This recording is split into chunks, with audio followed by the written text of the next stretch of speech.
नमस्कार। कभी सोचा है कि प्राचीन भारत के इतने शक्तिशाली मगध साम्राज्य के इतने सारे राजवंशों को लाइन से क्रम में कैसे याद रखा जाए? अगर हाँ, तो यकीन मानिए ये उलझन सिर्फ आपकी नहीं है, ये एक बहुत आम प्रॉब्लम है।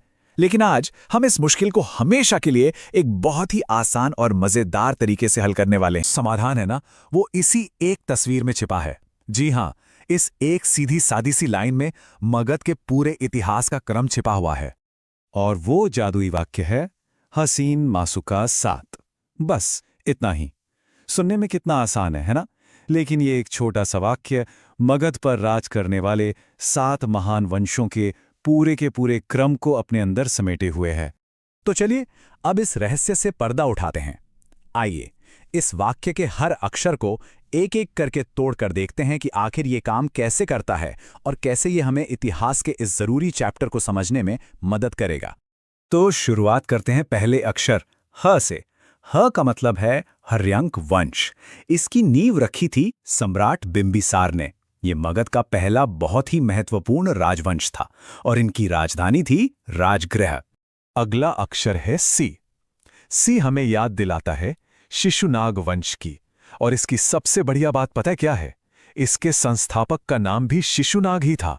तो इसे याद रखना तो और भी आसान हो गया। अब आता है न, जो कि बहुत शक्तिशाली नंद वंश का प्रतीक है। इस विशाल साम्राज्य की स्थापना महापद्म नंद ने की थी। आपको पता है, उन्हें भारत का पहला साम्राज्य निर्माता या एम्पायर बिल्डर भी कहा जाता है। न के बाद आता है मां, और मां से है भारत के इतिहास का सबसे प्रसिद्ध राजवंश मौर्य वंश। जी हां, वही जिसकी शुरुआत महान सम्राट चंद्रगुप्त मौर्य ने चाणक्य की मदद से की थी। इसके बाद सु हमें ले जाता है शुंग वंश की ओर। इस वंश की स्थापना की थी पुष्यमित्र शुंग ने, जो मौर्य साम्राज्य के आखिरी शासक के सेनापति थे। वाक्य में अगला अक्षर है का।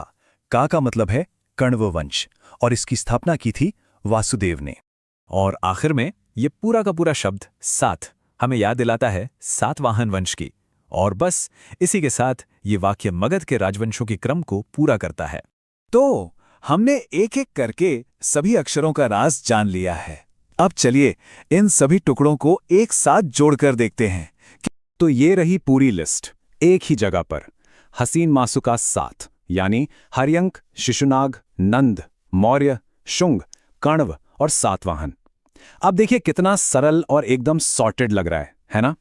यही तो ताकत है एक छोटी सी ट्रिक की, जो मुश्किल जानकारी को भी याद रखना एकदम आसान बना देती।